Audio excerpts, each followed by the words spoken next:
the Demon King's successor must have the courage to protect others without fear of death. Naturally, Dongwo is posthumously granted the title of king recognized by the ancestors. He earns 5 million experience points, levels up 10 times, and unlocks an SSS skill that regenerates 100,000 HP per minute. Dongwo also gains the title Demon King, granting numerous additional attributes and making him undetectable. The scene shifts to the outside world, where the onlookers are in shock. Word spreads that the Demon Cavern has been cleared. Doble remarks that the prophecy might actually come true. This generation could witness the rise of a Demon King who will reunite the demon clans. Bingi, emotional, notes that the last true Demon King was Liu Yun, one of the greatest demons to have ever lived. A true king only appears once every few centuries. They possess an aura that sets them apart from any other demon. Huvin stands confidently, declaring that he always believed his son would be the pride of the heavens. It was natural, he thought, that his son would receive the title of king. However, Wei Ming interrupts, saying, "It wasn't your son who became king. It was General Dongwo." The crowd's eyes widen in disbelief. Meanwhile, Dongwo is in a quiet corner talking to a demoness. He's asking for more drinks, but she refuses, saying he's too young for that. Dongwo looks desolate. With his new ability to regenerate 100,000 HP per minute, dying has become impossible. He laments, saying there's no way he can return to his own world now. Hao Lin, the person he dreamed of being with, was left in the past. As he wallows, someone is watching him from the shadows. Dongwo notices, turning to look, but the figure disappears. The scene shifts to reveal a green-haired girl sneaking another glance at him. The next moment, Dongwo appears right behind her, asking why the brat is following him. Startled, she falls back, tears in her eyes, insisting that he isn't scary and she's not afraid. The child introduces herself as Tan Jiao, a rank D nuclear demon. Dongwo, unfazed, demands to know why she's following him. She stands and nervously explains that she wants him to accompany her to Balin Cavern. Before Dongwo can respond, another person approaches and Tianjiao explains her situation. She had received the chance to make 3 wishes, but she needed to go to Balin Cavern to claim them. The child reveals that she wants to enter the cavern, but isn't allowed because she hasn't fully transformed into an adult demon. Out of nowhere, an old beggar yells in Dongwo's ear, warning that it's clearly a scam. Who would believe something like that? The beggar says. But Dongwo, curious, asks Tianjiao if this wish thing is real. He recalls hearing about a fountain of wishes in the demon world and is eager to find one himself. Tianjiao reassures him, explaining that she had to pass countless tests and spend 50,000 to earn this opportunity. The beggar scoffs, telling them both to stop falling for such obvious tricks. But Tianjiao suddenly gets emotional, revealing that this is her last chance. She worked tirelessly at the Bailing Club to earn that money because her mother's heart is failing, and she has only 1 month to live. She's desperate to save her. The beggar mutters that only an idiot would go with her, but Dongwo surprises him by agreeing on one condition. She must give him one of her wishes. "I'll either wish to reincarnate as a human or to lose all these overpowered abilities," he declares. Chang Xiao, overjoyed, agrees to give him 2 wishes if he helps her. Frustrated, the beggar walks away, muttering that these 2 lunatics deserve each other. As he leaves, the beggar recalls that Balin Cavern is rumored to house a black market group that's been very active recently. The scene shifts to Dongwo and Tianjiao standing before the cavern's gate. Dongwo presents the invitation and completes the scan,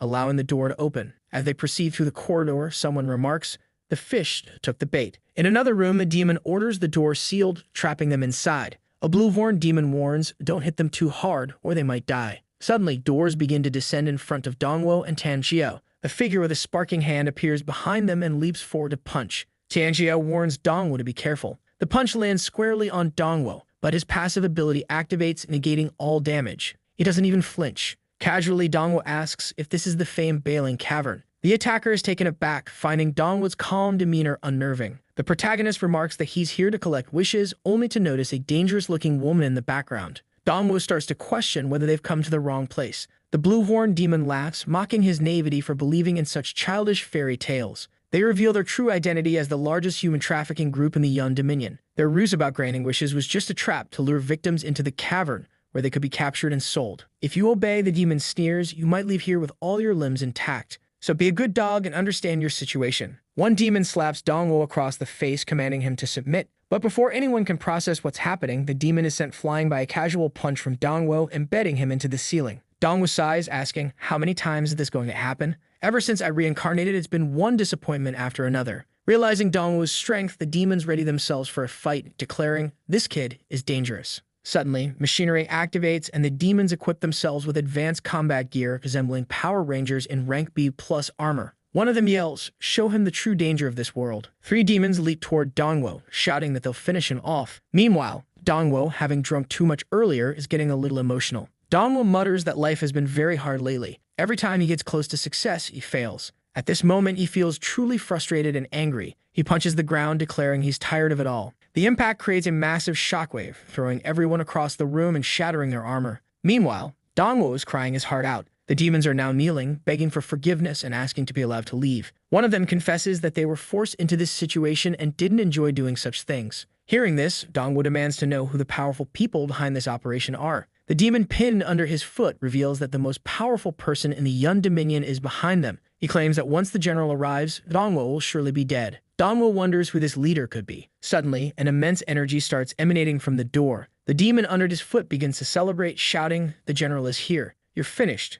Dongwo turns around to see a figure standing at the door, asking, "Are you the one causing all this trouble?" The leader of the group steps forward. Dongwo squints and quips, "Why does it look like Duko's chubby cousin is leading these idiots?" A servant yells at Dongwo to hold his tongue to show respect, asking if he doesn't know who he's speaking to. The leader introduces himself as Dupang, confirming that he is in fact Yuko's brother. Dupang scolds his subordinates, saying, "You useless fools. Letting my name slip like that was unacceptable." The servant grovels, insisting he would never intentionally reveal such information, but Dupang dismisses him, muttering about incompetence. He then approaches Dongwo, declaring that he knows too much and must die. Dongwo, unfazed, remarks that Dupang looks strong and that he's excited to see what he's capable of. With a smirk, he tells Dupang, "I'll give you 10 minutes to try to kill me. If you can't, I won't be so merciful." The surrounding demons are confused by Dongwo's boldness, and Dupang scowls, questioning what nonsense is this about 10 minutes? Preparing his fist, he boasts that he'll have Dongwo's head on the ground in 1 second. The servant cheers, claiming this is the general's strongest attack. Dupang pulls back his fist and lands a full-force punch on Dongwo, dealing 500 damage.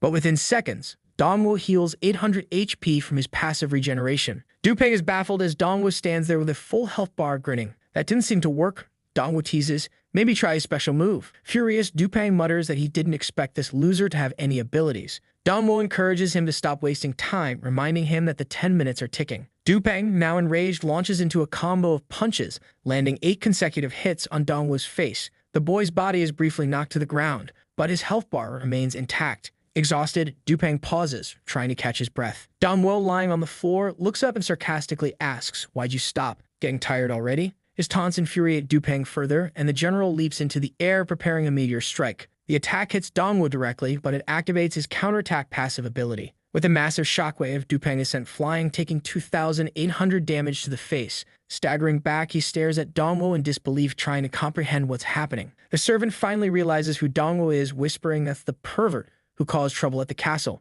He went to the ancestral cavern. How is he alive? Dupang wipes his face and sneers, declaring he now remembers Dongwo. "You're nothing but a filthy demon who only got this far by relying on women. I, on the other hand, am an A-class demon with 2 demon hearts, the future commander of this clan." As Dupang boasts, a set of A-class equipment descends from above, equipping Dongwo automatically. The boy cheers, now powered up, and taunts Dupang to come at him again. Dupang raises his hand to the sky, summoning his strength, and charges at Dongwo. His punches land repeatedly, dealing 40 to 50 damage per hit. However, the damage numbers are far too low compared to Dongwo's passive regeneration. Then, as Dongwo's passive counterattacks activate multiple times, Dupang is curled across the room, taking 3,000, 2,000, and 10,000 damage. His HP bar rapidly depletes until a final hit of 8,400 leaves him nearly defeated. Falling to the ground, the servant cries out for the general, who collapses like a sack of potatoes. Dupang's own survival passive activates, sparing his life once, but he's left disoriented. Struggling to his feet,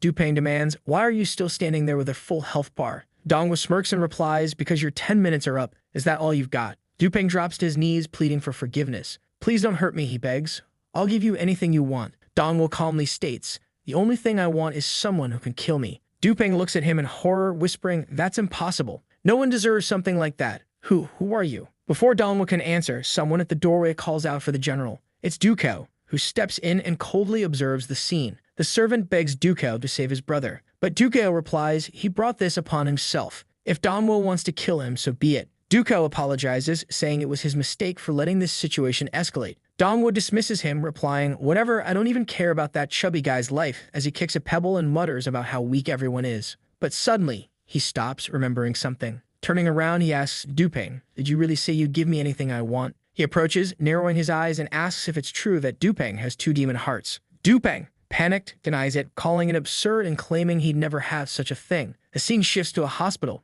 where Dupang is stretched out on a gurney, begging his brother Duko for help. But the doctors prepare the anesthesia, reassuring him, "Don't worry, With 2 hearts, you won't miss one.